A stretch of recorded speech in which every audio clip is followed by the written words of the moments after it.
So it's the middle of winter, the days are short and gloomy and my nose is stuffy. So let me take you back to better times, to the very last days of August and our 4-day canoe tour in Dalsland, West Sweden. Doing a canoe tour like this had been on my list for several years.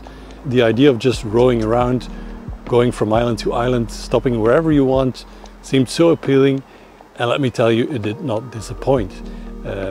The sense of serenity, of tranquility, it was incredible. And I hope you got a tiny bit of that too in this movie, and stick around if you want to know a little bit more about it. So to recap, first I looked into sea kayaking solo along the Swedish coastline, but since I have zero experience with that, I decided to look for something a little easier, a little safer maybe. And when Catherine and I were planning a trip to West Sweden, I found this region called Dalsland. Now there are hundreds, maybe thousands of lakes where you can go canoeing in Sweden, but the cool thing about this lake, which is simply called Le, is that it's very, very long, but not too wide. So it stretches over more than 70 kilometers, so you can paddle for multiple days without having to portage. You don't have to carry it from one lake to another. At the south end of the lake there is a town called Ed, which had canoe rental places where I could make an online reservation.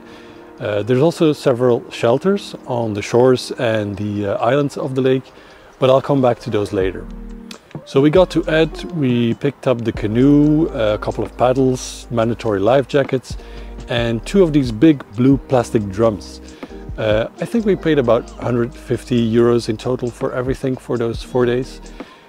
So then you stuff everything, all your gear, into these watertight drums, which are pretty big, and the boat can easily carry heavy loads. So you don't have to be too picky about what you can bring on a trip like this. You can bring lots of fresh fruit and vegetables if you like. Also, the water is super clean, so no need to bring lots of water. You can just fill up your bottles in the middle of the lake. Now, we didn't have any idea about the distances you can do in a canoe. Is it comparable to hiking, or would we be totally sore after 25 kilometers of paddling? We just didn't know. You can start off and have the rental company pick you up wherever you want, but we quickly abandoned that idea when we found out that would possibly cost us hundreds of euros. So yeah, no. Instead, we just did a loop and took it really slowly. In the end, we did about 50 kilometers in those 4 days. Usually about 3.5 hours of actual paddling per day. So all in all, a very relaxed trip. So we set off, staying close to the shores in the beginning, getting familiar with the boat and the water. And then you can go wherever you like and stop wherever you like. Parts of the shoreline are too rocky or too overgrown to moor the boat. And I was quite surprised at how wild the lake still is. There's very few villages, roads or houses on the shores. There are several shelters, however, and though you can wild camp legally anywhere, we decided to stick to those official shelters.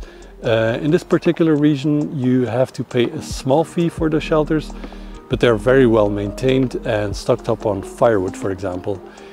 We were never alone at these shelters, but it wasn't too busy either. We always found a spot to pitch our tent next to the shelter.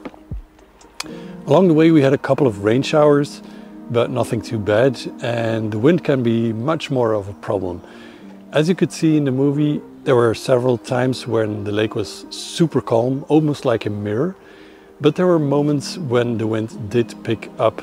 I remember this particular time where we had to cross the lake, maybe about a kilometer, and against a pretty tough wind.